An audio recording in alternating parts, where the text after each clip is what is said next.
જો તમે મને વોટ આપશો તો હું તમારી સાથે એક રીલ બનાવીશ. ઓ સર, તમે પ્લીઝ આ સાઈડથી મારો ફોટો લો ને. એ સાઈડથી છે ને મારો ફેસ ખરાબ લાગશે. આ સાઈડથી લો. ચાલો પ્રચાર કરવા જવાનું છે. હા હા, કારમાં એસી ચાલુ કરી દો, હું એક રીલ બનાવીને આવું. OMG, what? ચાલીને? ના ના ના ના, કેન્સલ કરી દો. આ તડકામાં તો મારી સ્કિન ટેન થઈ જાય. જો તમે મને વોટ આપશો તો હું તમારા બધાના ઘરમાં ફ્રી વાઈફાઈ કરાવી આપીશ અને તેની સાથે સાથે બધા જ ઓટીટી પ્લેટફોર્મ એકદમ ફ્રી ફ્રી ફ્રી.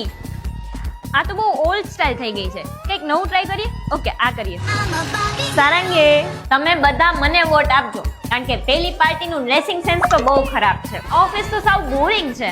અને કંઈક એસ્થેટિક લુકમાં ક્રિએટ કરીએ ને. એન્ડ યસ, એક મિરર પર રાખીએ તો હું રોજ મિરર સેલ્ફી લઈ શકું સ્નેપ માટે.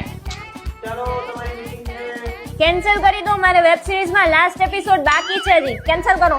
જો આપણે બધા ઇન્ફ્લુએન્સર સાથે એક કોલેબોરેશનમાં વિડીયો બનાવવાનો છે. એ બનાવશું ને એટલે આપણી પાર્ટીના પેજનું રીચ વધશે અને બધાય આપણને વોટ કરશે. પહેલા પાર્ટીના લોકોને વોટ ના કરતા, એ તમારા માટે રેડ ફ્લેગ છે. પણ હું તો તમારા માટે ગ્રીન ફ્લેગ છું ને. ચૂંટણી જીતી જશો પછી તમે શું કામ કરશો? એટલે ચૂંટણી વિન થઈ જાય પછી પણ વર્ક કરવાનું હોય?